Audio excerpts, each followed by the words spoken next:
Saman Samimi. Donc on est tous les deux post-doctorants à l'ISPA à Alençon.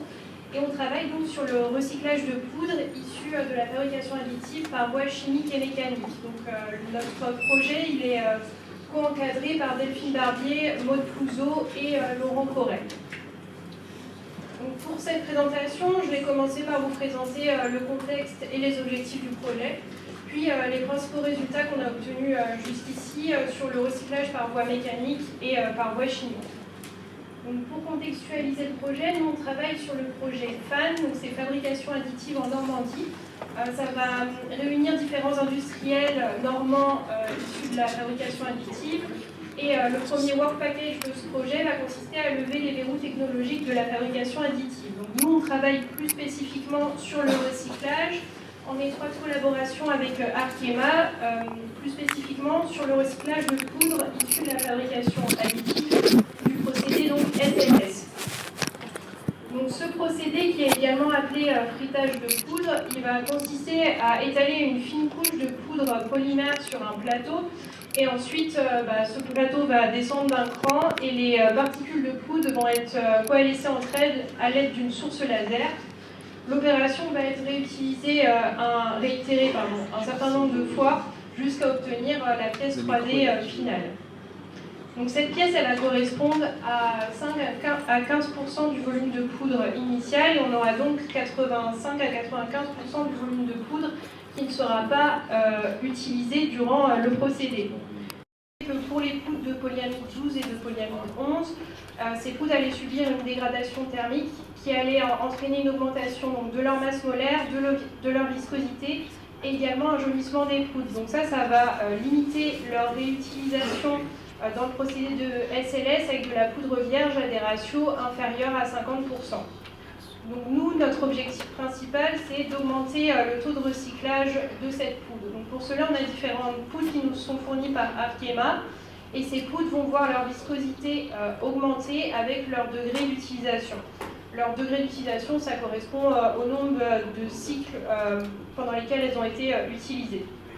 Donc la première voie dite chimique, qui va être la voie qui va vous être présentée par Saman, elle va consister à traiter ces poudres chimiquement et à les réutiliser dans un procédé de SLS. Et la seconde voie, donc dite mécanique, qui est la voie que j'étudie, va consister à transformer ces poudres en filaments pour les utiliser dans un procédé de fabrication additive, mais cette fois-ci par des pots de fil fondus. Par la suite, on verra également si on peut utiliser ces poudres pour les transformer en granulés et les utiliser dans un procédé d'injection. Donc, concernant le recyclage par voie mécanique, donc on a tout d'abord étudié la faisabilité de mise en œuvre de nos poudres par voie fondue. Donc pour cela, on a obtenu différents types de poudres, donc les poudres utilisées en SLS, donc de la poudre peu usée, appelée UPA11 dans cette présentation, et très usée, VUPA11 pour use et et une poudre vierge de référence. Et donc l'objectif principal, c'était de diminuer la viscosité des poudres usées pour essayer de tendre vers celle de la poudre vierge. Donc pour cela, on a choisi d'utiliser tout d'abord la poudre peu usée, la poudre vierge, puisque dans notre cas, elle était disponible en plus grande quantité. On a donc utilisé ces poudres pour les mettre en œuvre par extrusion. Donc on a commencé par faire de l'extrusion monovis en utilisant des vitesses de rotation de vis assez faibles pour cisailler le moins possible la matière. Et ensuite, on a également extrudé nos poudres par extrusion bivis, où cette fois-ci, on a utilisé des vitesses de rotation bien plus élevées pour cisailler un maximum la matière. Et donc, on a obtenu les granulés qu'on peut voir ici. Donc, à gauche, ce sont les granulés obtenus par extrusion monovis et à droite par extrusion bivis. En haut, ce sont les granulés obtenus à partir de poudre usée et en bas, les granulés obtenus à partir de poudre vierge. Et donc, ce qu'on voit, ce qui est flagrant, c'est qu'après extrusion bivis, on va avoir un jaunissement de nos granulés, notamment pour ceux issus de poudre usée où ils deviennent pratiquement dorés. Donc, on a certainement dégradé la matière. On a ensuite regardé l'indice de fluidité à l'état fondu de nos matériaux. Donc, ici sont représentés les indices de fluidité à l'état fondu. Donc, à gauche, des matériaux issus de poudre vierge et à droite, des matériaux issus de poudre usée. Donc en noir, on a les indices de fluidité de la poudre. en bleu ceux des granulés issus de l'extrusion monovis des poudres, et en rouge ceux issus de l'extrusion bivis. Et donc ce qu'on a vu, c'est que après extrusion monovis, donc là c'était intéressant parce qu'on allait augmenter la fluidité de la matière. Par contre, après extrusion bivis, on va de nouveau diminuer cette fluidité. Donc dans notre cas, on a certainement, avec nos paramètres, cisaillé trop fortement la matière et donc dégradé. Et ce qu'on voit aussi, c'est que pour l'indice de fluidité des granulés monovis issus de poudre usagée, on commence à tendre vers la valeur de l'indice de fluidité de la poudre vierge, donc ça c'était plutôt intéressant. Donc pour conclure sur cette partie, on a validé la faisabilité de mise en œuvre de nos poudres par extrusion. On a vu qu'on avait une augmentation des indices de fluidité à l'état fondu après extrusion monovis. Et on a vu qu'on avait aussi une diminution importante de la fluidité après mise en œuvre par extrusion bivis. Donc ensuite, on a voulu voir si c'était possible de mettre en œuvre nos poudres, mais cette fois-ci sous forme de filaments. Et donc pour cela, on a choisi de travailler avec les matériaux issus de poudre usagée, puisque c'est celle qu'on veut valoriser. Donc on est parti donc, de la poudre usagée, des granulés monovis issus de cette poudre et des granulés bivis. Et on a utilisé une extrudeuse de nouveau monovis équipée d'une pompe à engrenage pour réguler le débit de matière, avec des vitesses de rotation assez faibles pour cisailler de nouveau le moins possible la matière. Et donc à partir de nos matériaux, on a obtenu nos 3 filaments. Donc pour les filaments issus de granulés bivis, on va avoir des filaments qui vont être plus dorés, étant donné que les granulés initiaux étaient dorés. Et donc on a regardé l'indice de fluidité de ces filaments aussi. Donc ils sont représentés ici en hachuré, donc toujours en noir pour ceux issus de poudre, en bleu pour ceux issus de granulés monovis et en rouge pour ceux issus de granulés bivis. Et donc ce qu'on a vu, c'est que pour tous nos filaments, on allait avoir une augmentation de nos indices de fluidité à l'état fondu, et que pour les filaments issus de poudre usagée, on allait même dépasser la valeur de l'indice de fluidité de la poudre vierge initiale. Donc ça, c'était vraiment intéressant. Après, on a caractérisé aussi les dimensions de nos filaments pour voir si on pouvait les utiliser en FDM. Et donc on a regardé les facteurs de forme, donc c'est les rapports du diamètre le plus grand sur le diamètre le plus faible. Donc s'ils sont proches de 1, on va avoir quelque chose de plutôt circulaire. Et par contre, s'ils sont trop importants, on va avoir une certaine ovalité. Et donc nous, dans notre cas, on avait des diamètres de filaments compris entre 1,76 et 1,80 mm et des facteurs de forme très proches de 1. On voit aussi que pour les filaments issus de poudre, on a une dispersion un peu plus importante de nos diamètres. Donc ça, c'était lié au fait qu'on n'avait pas un doseur adapté pour les poudres et donc on avait une alimentation un peu plus irrégulière dans ce cas-là. Donc on a un diamètre qui est un peu moins homogène. Donc ensuite, on a mis nos filaments, on a utilisé nos filaments FDM, donc on s'est inspiré d'une étude dans la littérature en utilisant une température d'extrusion de 280 degrés. On a utilisé une température de plateau de 110 degrés, une vitesse d'impression de 10 mm par seconde et un angle de remplissage de plus ou moins 45 degrés. Et donc on a imprimé nos éprouvettes dans les 3 orientations de l'espace, donc à plat en XY, sur le côté en XZ et en hauteur en YZ. Pour les éprouvettes imprimées dans l'orientation XY, on a rencontré des petits problèmes d'adhésion de notre matériau au plateau, et donc on l'a compensé en utilisant un adhésif en spray, et on a réussi pour nos 3 filaments à imprimer nos éprouvettes, donc on était plutôt contents. Ensuite, pour celle en hauteur, on a fait un petit socle pour prévenir justement le manque d'adhésion de cette éprouvette. Et donc de la même manière, on a réussi à imprimer avec nos 3 filaments nos éprouvettes. Et pour celle sur le côté, donc elles, ça a été les plus difficiles à imprimer. On a utilisé donc un radeau pour essayer d'avoir plus d'adhérence. Et on a mis des petits supports pour essayer de ne pas trop affaisser la matière, donc ce qui explique qu'on n'a pas vraiment un fini net sur les éprouvettes, mais on a quand même réussi à les imprimer, donc ce sera peut-être à optimiser. Et donc on a comparé les propriétés mécaniques de nos éprouvettes avec la littérature, donc notamment avec la publication de Herrero et al. Donc eux, ils ont fait des filaments de polyamide 11 à partir de granulés d'extrusion qu'on trouve dans le commerce. Et ils ont aussi formulé leurs filaments avec de la séphiolite. Ils ont utilisé, contrairement à nous, un angle de remplissage de 0,90 degrés.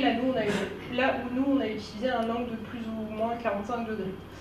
Mais du coup, au niveau de leurs résultats, notamment sur les modules de leurs matériaux, donc qui sont représentés ici en fonction du pourcentage de séphiolite dans leur filament.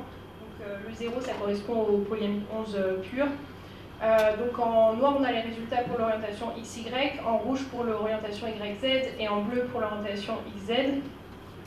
Et donc nous, si on compare aux résultats qu'on a eu sur nos éprouvettes imprimées, globalement, on se situe dans la même gamme de modules, avec peut-être des modules un peu plus importants pour les filaments obtenus à partir de granulés. Ensuite, si on regarde la contrainte maximale à la rupture, donc nous, dans notre cas, on va avoir des contraintes maximales qui vont être plus faibles dans l'orientation YZ, notamment pour les filaments issus de poudre, mais sinon, on a des valeurs à peu près comparables dans les autres orientations. Et si on regarde l'élongation à la rupture, donc cette fois-ci, c'est là où c'est intéressant, c'est que nous, on a des élongations à la rupture, notamment pour les filaments obtenus à partir de granulés monovis qui vont être légèrement plus importants que ceux de cette publication.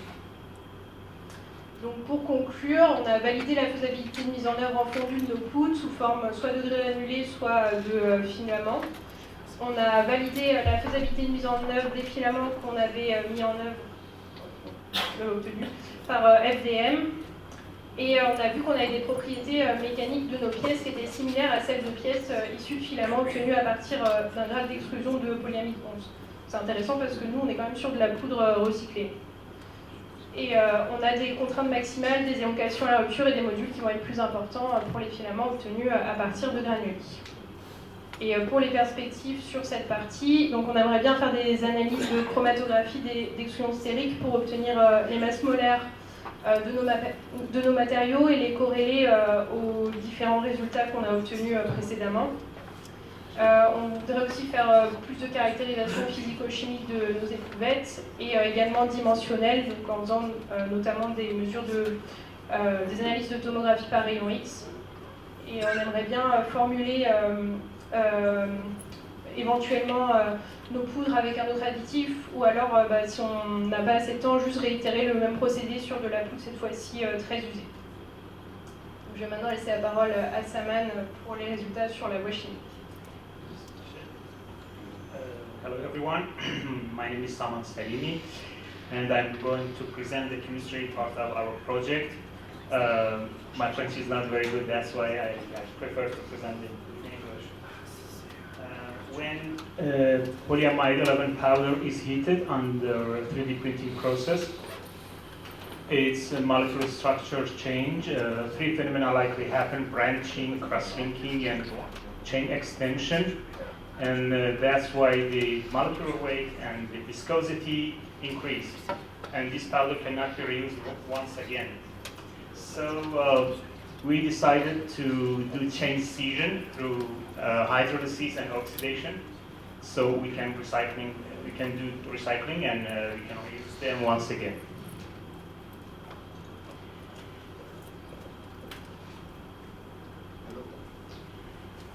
But first, I'm going to present the bibliographic study on the case.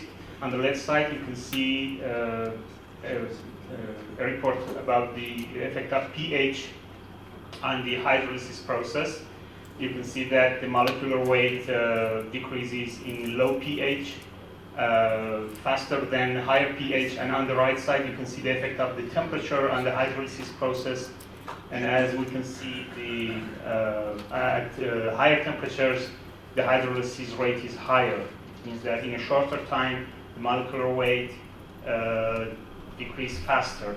So as a result, the viscosity decreases and the powder can be reused.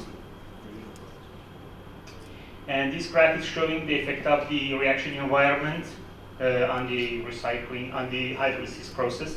And as you can see in the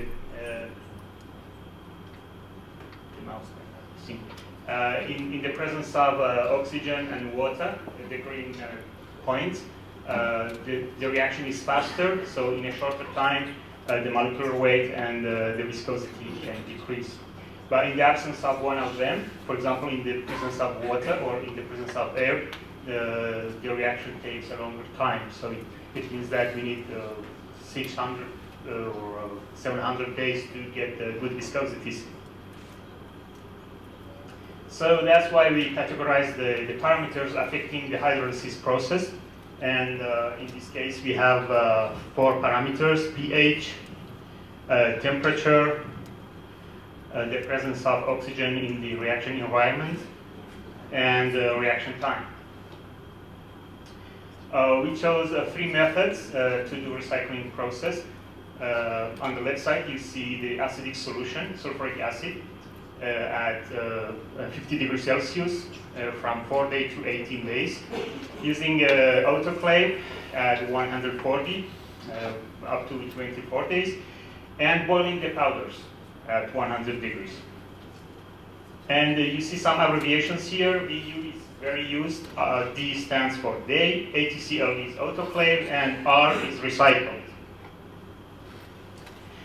Since our aim in this project is reducing the viscosity, the first parameter that we analyze is solution viscosity. So we dissolve our powders in formic acid, and we measure the viscosity of the powder. The virgin powder, the very-used powder, and the recycled powder. The left graph is showing the viscosity of the virgin powder, which is 3.5 deciliters per gram. And on the right side, you can see the intrinsic viscosity of the very-used polyamide 11 powder, which is 8.7. It's showing that the viscosity of the very-used polyamide powder is more than twice the viscosity of the virgin powder. That's why this powder cannot be reused. So we have to do a recycling process to reuse the powder. In this graph, you can see the viscosity of the recycled samples with different methods. Boiling the sample after 16 days could reduce the intrinsic viscosity only by 0.5 deciliters per gram, which seems to be not enough because it takes a long time if you continue with boiling samples.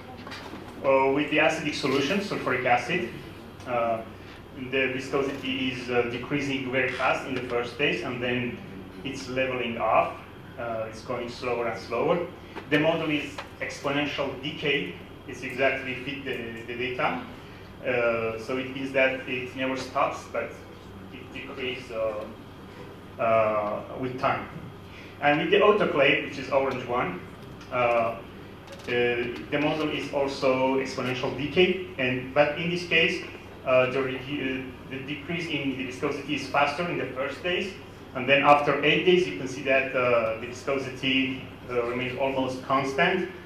It changes very slowly, actually, after 8 days. And to understand that if there is a good interaction between our polymer and the solvent that we use for the solution viscosity, it is important to have the Huggins and Kramer constants, and then calculating the delta K. If delta K is close to 0.5, it means that the solvent that we use for the viscosity is good enough, is suitable. So the data are reliable. reliable. And in our case, almost all of the delta K parameters are close to 0.5, meaning that acid formic is a suitable solvent for polyamide 11. And now I'm going to present the composition temperature of different samples, including the virgin, very used, and recycled. For this case, we used 5% mass loss from the initial mass to calculate the decomposition temperature. As you can see on the left side, you can see that on the left side of the left graph, you can see the decomposition temperature of various polyamide powder, which is green on the Y axis. And then the other points are actually for the recycled samples. as you can see, the decomposition temperature increased for all of the recycled samples.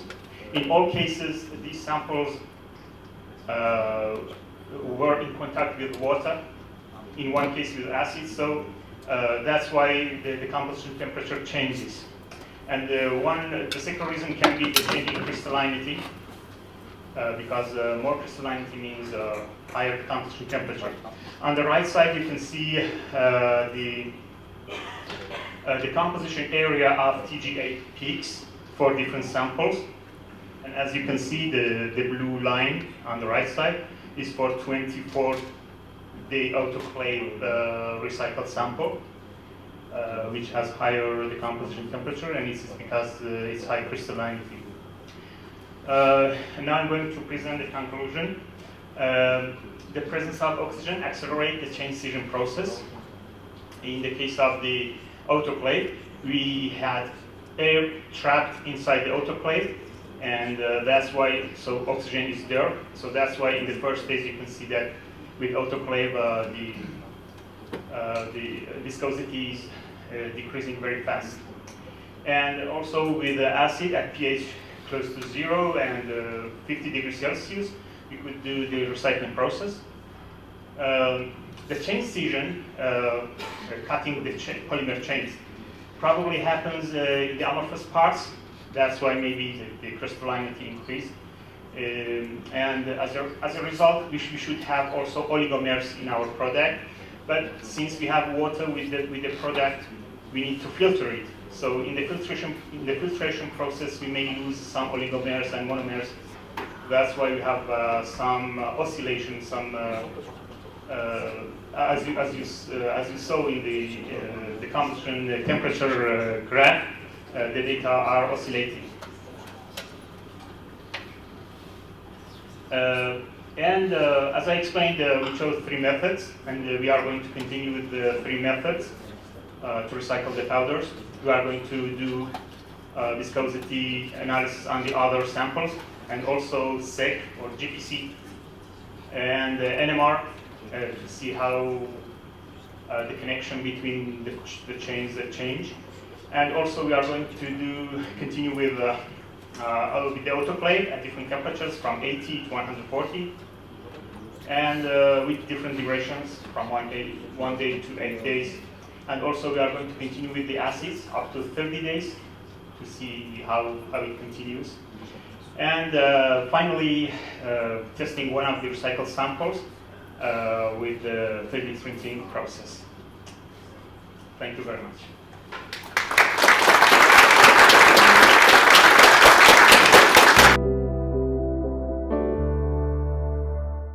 Société Alchimie, on l'a évoqué ce matin dans la présentation de R3D avec un projet de grande machine. Voilà, et maintenant, enfin là, on va nous partager un autre grand projet sur lequel il travaille, et je lui laisse la parole. Merci, bonjour à tous. Donc, c'est pas un grand projet, je me demandais de faire sur un sujet un retour d'ACV, c'est-à-dire la pertinence qu'il peut y avoir. Mais avant ça, je voulais quand même rapidement présenter qui on est, parce qu'après, il faut toujours savoir d'où on va, d'où on vient. Donc Alchimie est un acteur aujourd'hui dans l'impression 3D sur mesure. On est spécialisé dans la conception et la fabrication d'imprimantes 3D. Aujourd'hui, donc, on fabrique des machines de différentes tailles. Ça va de la plus petite jusqu'à la très grande. Et puis qui va permettre de répondre au final aux demandes de nos clients, qui sont principalement des industriels. J'aime bien dire que Alchimie, son rôle, c'est d'accompagner les industriels dans l'intégration du process de fabrication additive dans leur process industriel. Donc, et pour ce faire, c'est pour ça qu'on a aussi une école de formation, et on accompagne les gens du début à la fin. Et aujourd'hui, par contre, le but était principalement de prendre un exemple dans lequel on fait une analyse de cycle de vie, parce que c'est bien de regarder la fabrication additive, pour regarder les avantages qu'elles peuvent apporter aujourd'hui par rapport à d'autres techniques. Donc, je voulais juste rappeler qu'un ACV, c'est un outil certes essentiel, mais aussi complexe, parce que en réalité, il faut prendre l'histoire d'un bout jusqu'à la fin de vie du produit. Et puis, par contre, c'est un outil qui est pertinent pour après analyser et choisir les bonnes méthodes de production. Et ça aide aussi à l'éco-conception derrière des machines et des produits. Donc j'ai listé un certain nombre d'avantages sur un cas concret. C'est-à-dire que j'ai pris un exemple. En l'occurrence, j'ai pris le domaine de l'orthopédie. Donc il y a un domaine où la fabrication additive est en train de prendre des parts de marché importantes parce qu'elle apporte, c'est déjà une évidence dans le procédé même de la fabrication additive, par le fait que lorsqu'on parle d'outils dans le domaine de l'orthopédie, on comprend très vite que c'est des très petites séries, voire des pièces uniques. Et cette notion de pièces uniques rend évidemment le procédé pertinent, au moins sur l'aspect production. Maintenant, l'idée, c'est de voir s'il est aussi pertinent sur la partie, on va dire, RSE, et notamment donc, de voir l'impact qu'il y a. Donc on va aborder différents sujets. Donc le premier, c'est la réduction, en fin de compte, des déchets. Donc on va faire un petit focus sur différents matériaux. Je vous montrerai d'ailleurs des pièces réelles pour que vous visualisiez bien cet aspect-là. Donc le premier gain qu'on va chercher, c'est de voir si on a une réduction des déchets. Donc là, par exemple, lorsqu'on produit un corset de scoliose, donc je vais prendre le cas du corset de scoliose, je prendrai d'autres cas tout à l'heure. Sur le corset de scoliose, il faut savoir qu'on part d'une plaque qui est en polypropylène, qui pèse 2,5 kg au départ, et on va la mettre dans un four. Donc le four il est à 180 degrés, et en fin de compte, après on va former en fin de compte le corset, et on va en garder à peu près 500 grammes. Donc vous voyez déjà là, il y a un premier point, c'est qu'en réalité on a 80% de pertes, déjà rien que sur la plaque qui est utilisée pour ça. Je ne vous parle même pas après d'autres éléments qui rentrent dans le process, mais déjà sur le gain matière première, sur ce sujet-là. Si vous prenez une semelle de podologie, donc les semelles que vous pouvez avoir dans vos chaussures lorsque vous allez voir un podologue, il part d'un bloc qui est un bloc massif qui pèse aujourd'hui à peu près 210 grammes. Il a différentes techniques, mais souvent il va l'usiner. Et puis à la fin, il va se retrouver avec une semelle qui pèse 30 grammes. Donc là, une fois de plus, on se retrouve avec 85% de perte de matière. Donc ça, c'est un premier point. Et la fabrication additive là-dedans, qu'est-ce qu'elle va apporter? C'est que le sujet, c'est qu'on va utiliser exactement la quantité de matière, alors c'est pas tout à fait vrai, exactement la quantité de matière qu'on a besoin par rapport à l'objet. Alors pourquoi c'est pas tout à fait vrai? Parce qu'il y a des règles de design aussi qui s'appliquent à la fabrication additive. On pourra en parler dans les détails. Si la pièce elle est bien designée pour l'impression 3D, ça va représenter, on va dire peut-être 1% de matière qui va devenir un déchet temporaire. Parce que en impression 3D, c'est pas un déchet. Donc on en parlera juste après. Mais en tout cas, ce qui est sûr, c'est que même si c'est mal designé, on va jamais dépasser 30% de déchets. C'est pas possible. C'est que là, vous essayez de faire une pyramide à l'envers, quelque chose qui se fait pas en impression 3D. Vous la tournez juste du bon côté, quand je dis pyramide à l'envers. Donc, le deuxième focus sur les déchets, c'est les déchets, les autres déchets. Donc, d'un côté, vous avez les déchets liés évidemment à la matière première, mais ça devient un déchet parce qu'on n'en refait rien.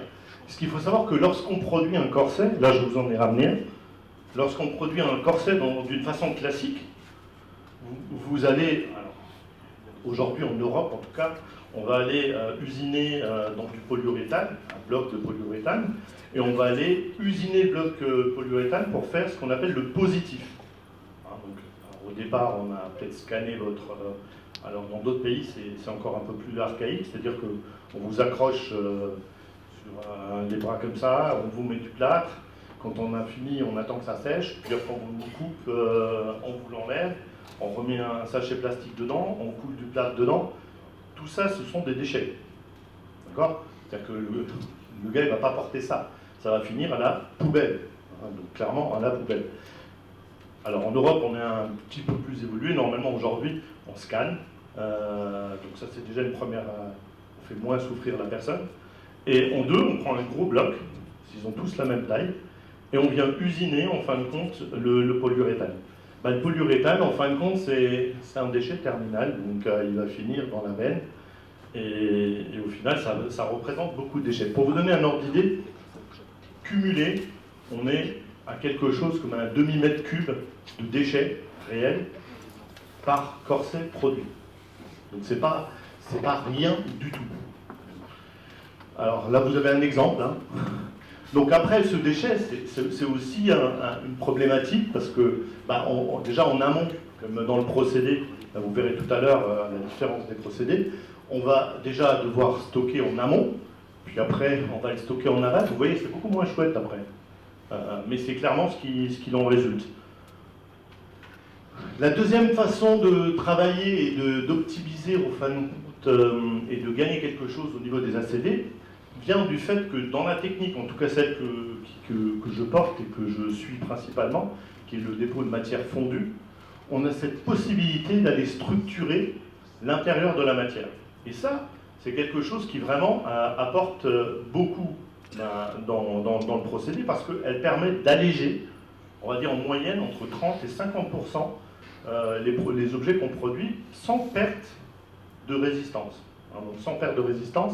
Après, il y a plein de règles, il faut que le procédé soit bien maîtrisé, que l'intercouche soit parfait, il y a plein de choses à prendre en compte, mais si c'est maîtrisé, on peut réduire minimum 30% au niveau de la matière là. Donc il y a un deuxième gain, c'est parce qu'au final, ici, vous partez soit de granules, soit de filaments, donc vous partez de cette matière-là, et au final, vous allez en mettre moins.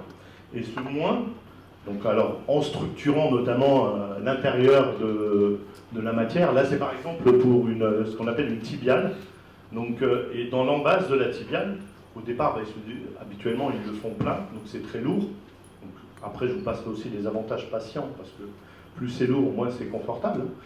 Mais ce n'était pas le but de la CV, donc je ne vais pas trop insister là-dessus. Mais là, par exemple, on est à un remplissage de 70%.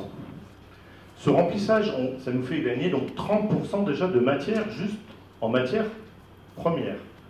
Mais ces 30%, aujourd'hui, on a fait les essais avec un grand nom on va dire, du domaine de l'orthopédie. On a fait les essais, et aujourd'hui, c'est le numéro 1 français, hein, on a fait les essais en termes de résistance. La pièce est plus résistante à 70% de remplissage, alors pas n'importe comment, hein, que si la pièce était pleine. Alors, pour vous donner un ordre d'idée, une emboîture tibiale ou fémorale, il faut tenir à peu près 3500 newtons, ça c'est ce que dit la norme, pour une emboîture définitive, pas provisoire mais définitive, et il faut que le matériau, vous vous doutez bien, hein, donc alors 3500 newtons, c'est comme si vous mettiez 350 kg d'effort sur l'emboîture. On peut dire, la personne qui pèse 350 kg, ça pas ici. J'ai vu des emboîtures aux États-Unis, je peux vous mentir, c'est pas le même cas. Hein. Mais là, en l'occurrence, 350 kg, c'est parce que quand vous trébuchez, quand vous tombez, potentiellement, vous créez un impact beaucoup plus important. Et la norme dit qu'il faut tenir 3500 newtons, donc 350 kg d'effort dessus. Et on a fait les essais, structurés comme ça, on tient les 3500 newtons avec pas n'importe quel matériau, voilà, avec un polypropylène bien particulier, mais on tient ces résistances-là. Donc gain déjà parce qu'on utilise moins de matière. Prendre un exemple, les casques, ça c'est des casques que l'on appelle de plagiocéphalie, hein, c'est le syndrome de la tête plate, vous connaissez peut-être, c'est un peu comme la fontanelle, ça ne se durcit pas et c'est un peu mou. Le problème c'est que si on ne le traite pas, ça peut avoir des conséquences au niveau neurologique. Donc pour certains enfants, on est obligé de mettre ce type de casque. Actuellement, les casques, quand ils sont produits de façon classique, ça pèse 429 grammes. Donc vous vous doutez bien que le confort pour le bébé est moyen. Et quand on le fait en fabrication additive, on n'est plus qu'à 185 grammes. Donc il y a déjà un gain, parce que dans le procédé, on va limiter l'engagement matière. Donc ça, c'est vraiment quelque chose de très important. Il y a un deuxième gain, donc un autre aspect qui est intéressant, c'est que la fabrication additive, elle permet d'intégrer ce qu'on appelle de la fonction non objet. Vous avez deux corsets ici, un qui est en fin de compte fait de façon classique, comme ici, et le deuxième qui est fait de façon impression 3D. Il y a des petits points qui sont hyper importants. Par exemple, voyez sur celui-ci, en dehors du fait qu'en plus il y a du temps humain, parce qu'il va falloir mettre ces fameuses boucles de sangle, donc c'est rifté, hein. Vous vous doutez bien que quand il va falloir recycler le matériau, il va falloir séparer les matériaux. Vous voyez toute la difficulté que ça va apporter aussi. Alors que lorsqu'on le fait en impression 3D, au final, il suffit de designer correctement la pièce et vous intégrez en fin de compte le système de boucles de sangle directement dans la pièce imprimée, dans la même matière. Ben, ça sera forcément plus facile d'aller imaginer et recycler quelque chose qui est en monomatière que quelque chose, il va falloir le démanteler avant même de le recycler. Donc ça c'est un premier point sur l'intégration d'une fonction. Le deuxième, c'est que si vous regardez ici, vous voyez, vous avez une séparation, un trait, c'est-à-dire que normalement, s'ils veulent mettre ce qu'on appelle, en fin de compte, une protection anti-coincement, parce que quand ils serrent le corset, bah, ils peuvent coincer la peau là entre. Hein. Donc souvent, ils mettent une petite languette, bah, pareil, ils vont venir, ils vont la rifter dessus, donc ils vont rajouter la matière. Bah, ici, la languette, si vous regardez, elle est directement imprimée, donc une à côté de l'autre, ce qui veut dire qu'une fois de plus, on a rajouté la fonction dans l'objet. Le troisième aspect intéressant, c'est que là, pour le coup, on intègre une fonction en ne mettant pas quelque chose, donc en gagnant de nouveau de la matière. C'est vrai que la fabrication additive a toujours amené à penser différemment. C'est-à-dire qu'en réalité, habituellement, un trou, il faut le faire. Là, le trou, c'est en fin de compte parce que vous ne mettez pas de matière. Donc là, en l'occurrence, bah, ici, si je voulais aller dans une étape où je dois rendre ça un peu plus agréable et plus léger, je crée plus de déchets. Donc je vais forcément faire une opération supplémentaire. Ici, c'est simplement de la matière que je n'aurais pas mise, que je n'aurais donc pas gaspillée, et au final, va apporter un confort supplémentaire aux patients, en l'occurrence, parce qu'il faut savoir que, alors c'est 70% des filles qui sont concernées, ça se détecte vers l'âge de 11-13 ans. Ça représente 2% de la population, il faut le savoir, c'est comme ça, à peu près partout dans le monde, qui nécessite le port du corset, et c'est au minimum 3-4 ans. Et quand vous le portez, si vous ne le portez pas tous les jours, bah, les effets positifs, ils sont vraiment réduits. Donc vous vous doutez bien que, je ne sais pas si vous avez tous eu un plâtre un jour, mais si vous avez eu un plâtre un jour, au bout de 15 jours, je peux vous garantir, vous savez que ça transpire. Hein. Vous êtes au courant, hein. Ça c'est sûr. Donc, il y a un autre aspect intéressant aussi, c'est la durabilité accrue des produits. Alors, pour plusieurs raisons. Alors, je ne vais pas vous mettre une photo, parce que ben, ça, c'est plus difficile à représenter en photo.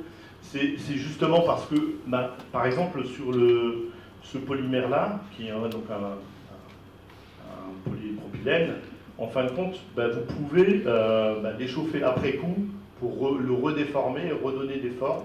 Donc c'est pour ça qu'on a choisi ce polymère-là, évidemment, qui est par contre pas forcément le plus facile à imprimer. Ça, c'est une autre histoire. Mais en tout cas, voilà, ça permet de le modifier. L'impression 3D permet aussi de reprendre des objets. Alors, il faut un peu plus d'expertise, mais on peut reprendre des objets et reconstruire dessus. Il faut savoir que nous, ça ne nous pose aucun problème d'avoir une fusion parfaite, même si l'objet est froid au départ, et de reconstruire sur un objet. C'est totalement possible avec l'impression, on va dire, de par dépôt de matière fondue. On peut prendre un objet, si on sait comment le positionner, on peut reconstruire un élément, donc on peut modifier l'objet et lui donner peut-être une seconde vie, ou modifier, voire réparer l'objet lui-même. Voilà.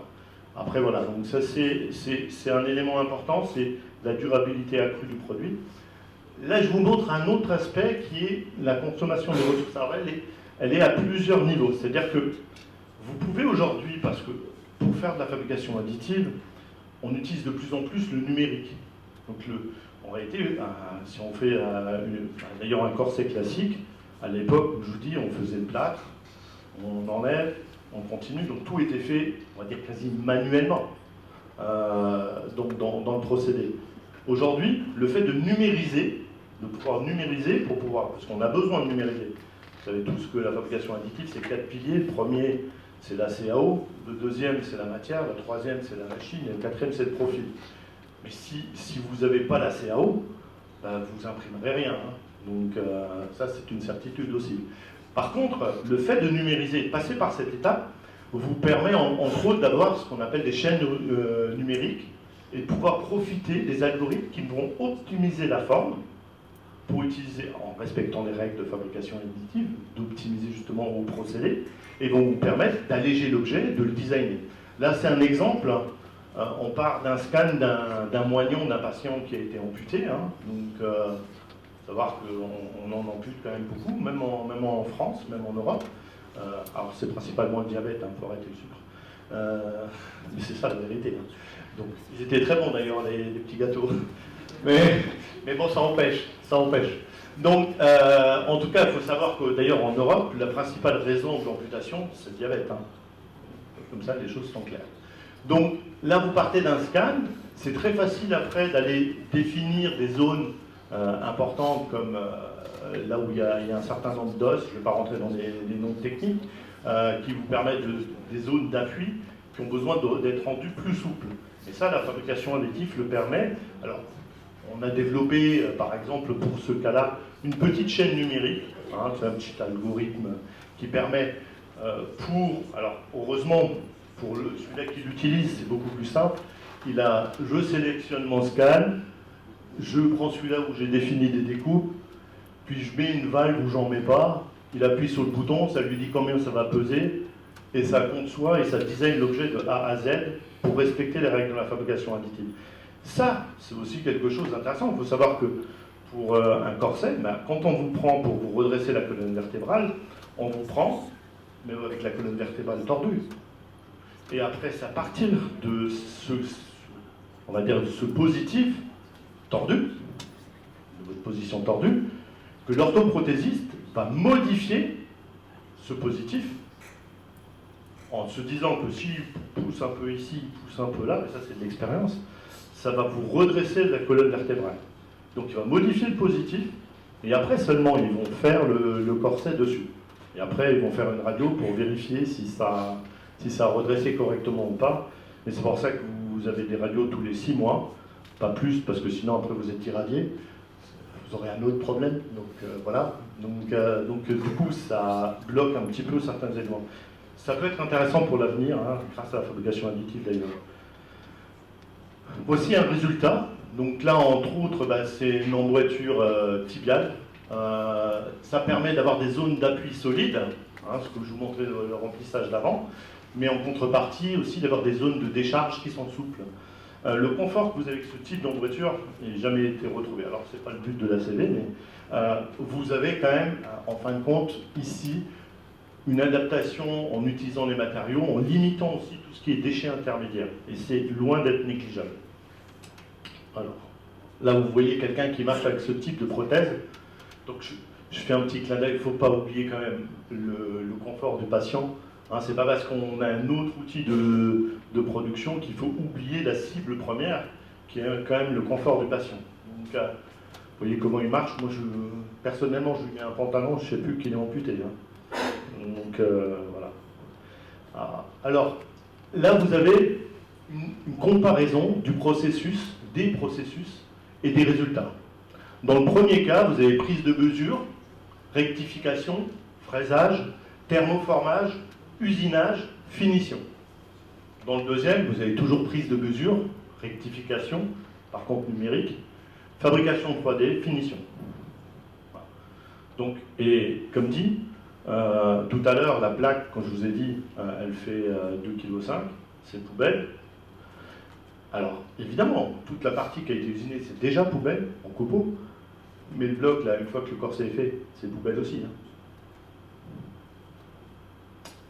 Donc, maintenant, en consommation énergétique, c'est important aussi. Donc, on a fait une étude justement avec, je ne vais pas rentrer dans les détails de chaque chiffre, comment on en est arrivé là, mais on a fait l'étude avec un groupe national qui s'appelle Proteor, qui produit des milliers de corsets par an, et on a regardé combien ils consomment pour, en fin de compte, générer un corset. Alors aujourd'hui, pour générer un corset, il consomme entre 20 et 30 kWh. En fabrication additive, alors j'ai marqué entre 1 et 4. En réalité, parce que, si vous savez, sur les imprimantes qu'on appelle la dépôt de matière fondue, que ce soit filaire ou granule, l'un des problèmes majeurs, c'est la fixation sur la première couche. Hein. À la différence de l'usinage, on n'a rien pour fixer. Hein. On ne peut pas brider quelque chose qui n'existe pas. Hein. Donc là, en l'occurrence, cette première couche fait souvent qu'on est obligé de chauffer le plateau. Et ben, ça représente très clairement les 3/4 de la consommation de l'imprimante 3D. Donc on a développé notamment sur ce procédé-là, et c'est pour ça que je vous mets 1 kW, ce qui est ridicule, ce qui fait qu'aujourd'hui on a une machine capable de construire et produire des prothèses avec un panneau photovoltaïque en plein milieu de n'importe quelle forêt, en mettant le panneau évidemment en haut de la canopée, hein. Sinon ça ne marche pas trop bien. Donc voilà, donc avec 1 kWh, on arrive à produire un corset aujourd'hui. Donc par contre le plateau est froid dans ces cas-là, et simplement on a une petite astuce qui fait que ça adhère quand même.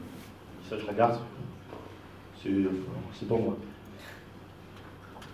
Alors, en fin de vie, l'un des points importants, parce qu'on se pose souvent la question, c'est en fin de vie, qu'est-ce qu'on fait du produit? Ben là, en l'occurrence, bon, vous avez quelques exemples de ce qu'on peut produire, hein, c'est des orthèses de décharge, des choses qui permettent de fabriquer des chaussures, des emboîtures, des corsets, donc tout type d'orthèses et de prothèses. Elles sont 100% recyclables. Alors évidemment, puisqu'on a d'ailleurs créé toute cette chaîne avec, puisqu'il a sa première chaîne de production aujourd'hui du côté de Lyon, qui sont déjà équipés de plus de 16 machines qui produisent tous les jours des corsets, des emboîtures et autres. Donc pour moi une belle fierté parce que je me dis qu'il y a des gens qui marchent un petit peu grâce à ces machines, mieux, il y en a qui sont redressés grâce à ça. En l'occurrence, donc, cette matière est 100% recyclable. Alors, je ne le remets pas dans le circuit, et vous savez, on parle toujours d'économie circulaire et autres. Ben là, le principe, c'était de dire, je veux bien te fabriquer les machines, je veux bien te livrer la matière. Par contre, quand ils sont en fin de vie, principalement les corsets, parce que le cycle, c'est tous les 6 mois, voire au maximum un an, je veux les récupérer.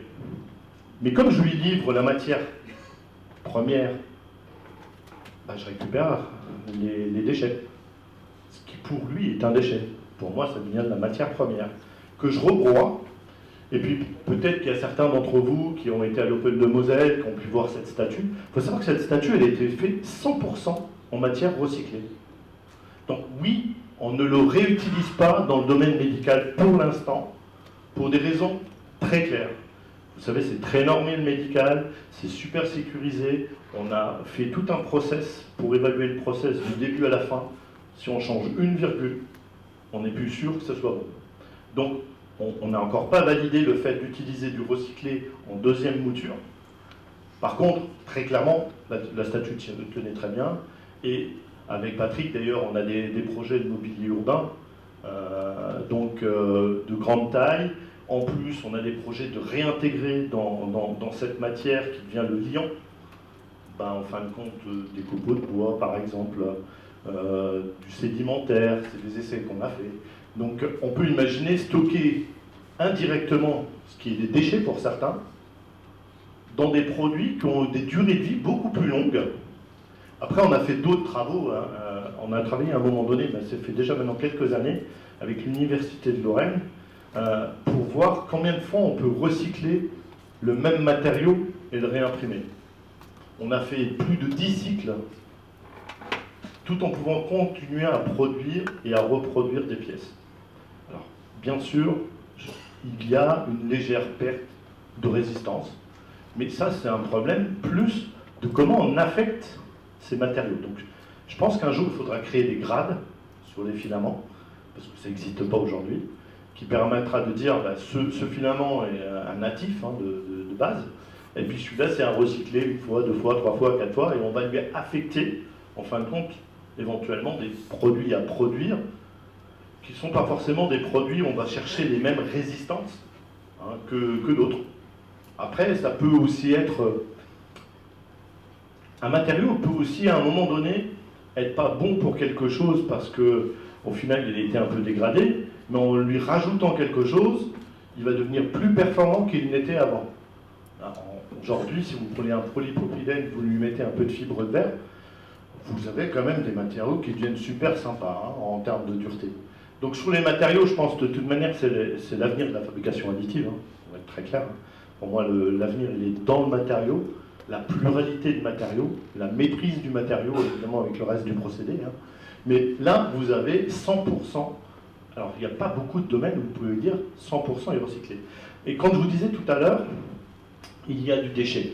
Le seul déchet qu'il y a, c'est la petite partie qui est en bas, là, qui s'enlève d'ailleurs, qui s'enlève aussi facilement que ça, vous voyez. En réalité, ça s'enlève. C'est le support. Alors ça, c'est lié à la conception de l'objet, à la forme de l'objet.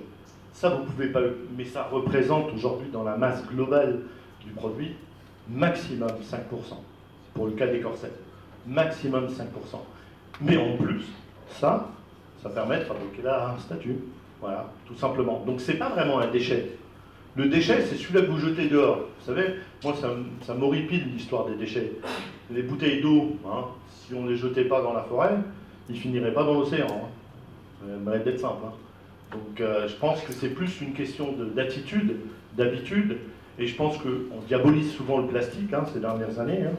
On diabolise le plastique, alors qu'en termes d'énergie engagée pour transformer le plastique, ça n'a strictement rien à voir avec d'autres matériaux. Je rappelle que le ciment, c'est 1200 degrés. Les métaux, je ne vous en parle même pas. Donc, or, l'énergie est un élément fondamental. Et, alors on pourrait dire c'est fini, puisqu'il a dit la fin de vie du produit, mais ce n'est pas totalement vrai. Il y a encore cette notion de production décentralisée et réduction des transports. Le fait d'utiliser un procédé comme la fabrication additive, elle décloisonne en fin de compte le mode de production. Un orthoprothésiste peut avoir sa propre imprimante 3D et répondre à ses besoins très localement. Et ça aussi, c'est un apport CO2. Quand on sait que 50% de la pollution mondiale est due au transport, le fait de pouvoir ramener localement, en fin de compte, de la production, ça joue énormément sur le bilan. Et si on fait un ACV, il ne faut jamais l'oublier. Alors après, pour aller plus loin dans la notion d'ACV, il faut aussi prendre en compte les équipements. Donc si je reviens ici, avec l'impression 3D, on finit les stocks de modèles, on finit la poussière, c'est fini les machines encombrantes, hein, parce qu'elles sont quand même beaucoup moins encombrantes. Je rappelle qu'il faut l'ACN, il faut le four, il faut ci, il faut ça, il faut ça. Donc fini les chutes de matière.